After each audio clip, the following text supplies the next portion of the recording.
and really tapping into that.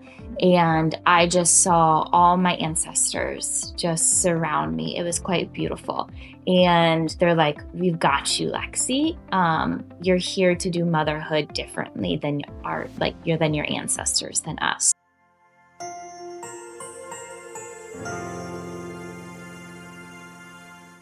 Today, we're going to explore how yoga goes far beyond the physical body and can help us ground our energy, quiet the mind, and deepen our intuitive connections. So, Lexi, welcome. We appreciate you coming.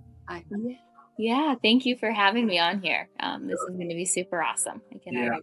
So, I go to the gym 4 or 5 times a week. I'm retired, so I've got nothing else to do. Yeah, that's amazing. Every time I walk by one of the rooms there, they're doing a yoga class. So in my mind, yoga is about the body, toning your muscles, stretching, various things like that. But it's really a lot more than that, from what I understand, is it not? Oh my gosh, so much more, right? I mean, most of us in the Western culture start with yoga because of that physical practice. But once you dive into it and you get to the understanding of what it is, it's mind, body, spirit, the whole connection. So you teach classes, yoga classes. How are yours different than just the physical part? Walk me through what your class would be like. Yeah. So we always start with just quietness, right? Centering ourselves, grounding ourselves, becoming aware. So many people, right? Our minds go in so many different directions during the day. So Mhm.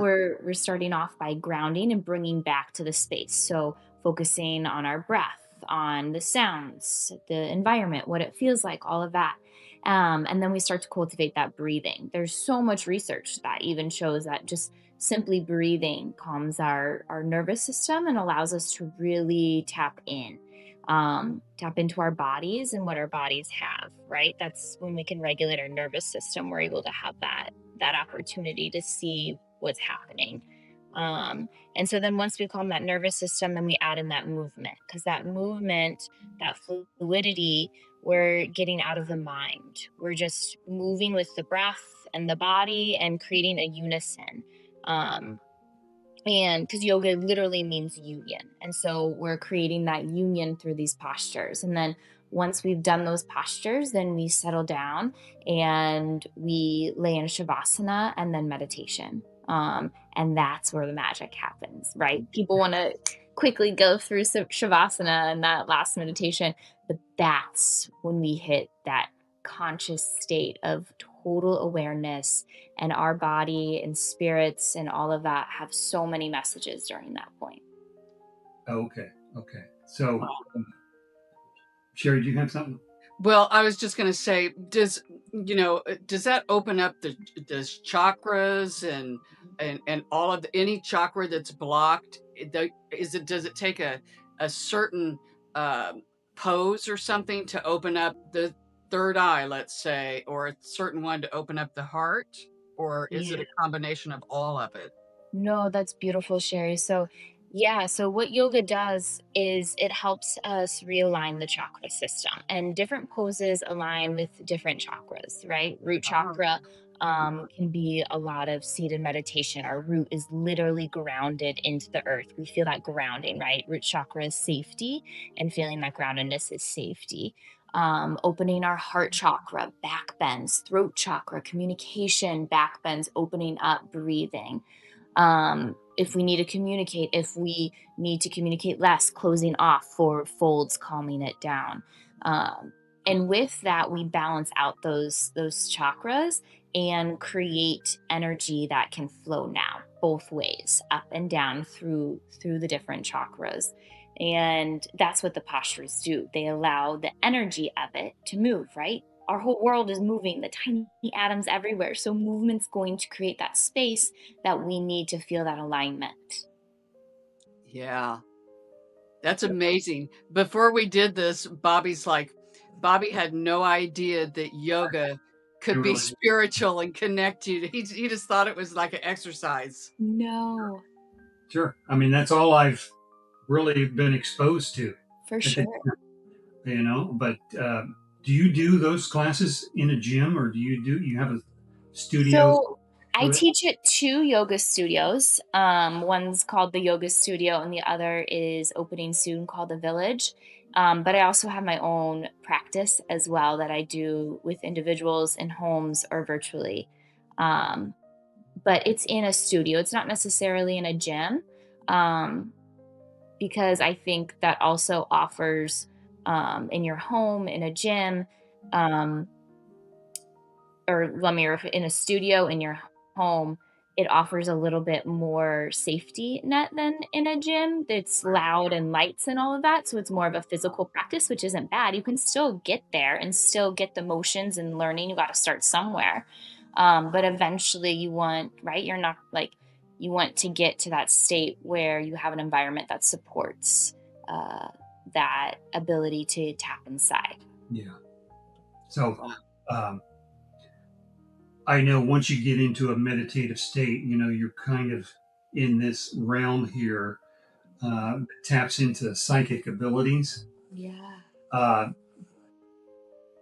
do you think this meditation, this yoga, enhances those abilities that people have? 100%.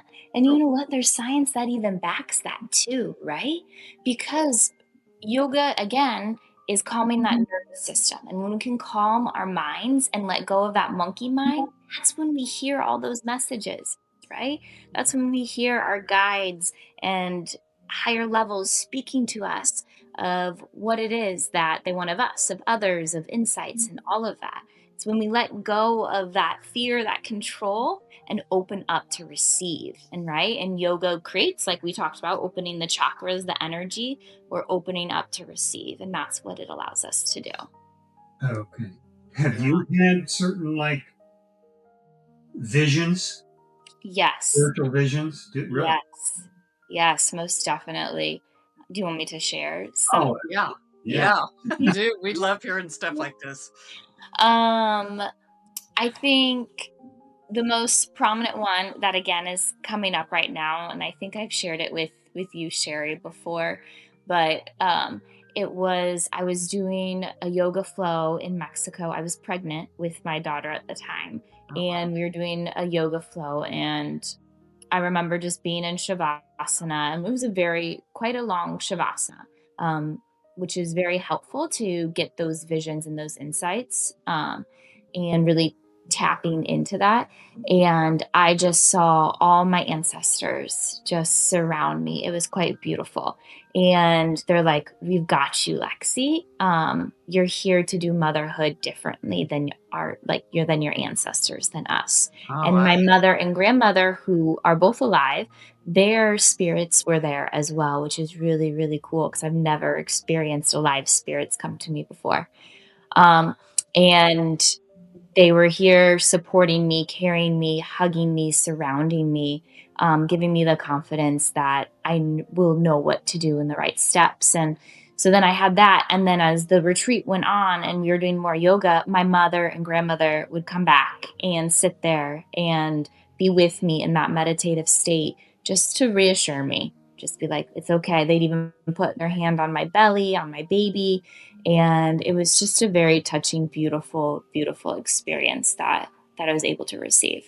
Mm. Wow. That's super cool. Mhm. Um, I'm just amazed that you could do yoga pregnant. I can't do yoga at all. I can't touch my toes or anything. And I try some of the. I have a little yoga deck, and I'll put it down and try to do one. And my husband's like, "You don't look like that picture," because I That's can't even amazing. hardly. But I tell you what, just after doing it for 10 minutes, I feel like a new person, and I Mhm. don't even do it very good. Really? Yeah. I don't Yeah. do it very often either. Don't misunderstand me. No, but yeah, even just a couple flows a day, like that takes about 5 minutes, just opens our tissues, right? Not only energetically creating that space, our fascia is rehydrated from that movement, especially in the morning after sleeping and being still so long. That movement helps open us up and feel more free and open. And when we feel more free and open, right? The frequency that we're giving off to the world then is more of receiving, and we see more free and openness all around us, and we receive more and more and more. So that's why it's so powerful to open up our bodies, and anybody can do it. I did it with clients that had dementia that didn't get out of bed, and we still did yoga. If you have your breath, you can do yoga anywhere. So Oh, Yeah. so you don't really need to sit in some sort of a lotus pose or anything. You can just no, sit on a chair like yes, right now. yes, Okay, so 100%. it's more of a mind exercise than a Yeah, body exercise. yeah, Okay. most definitely.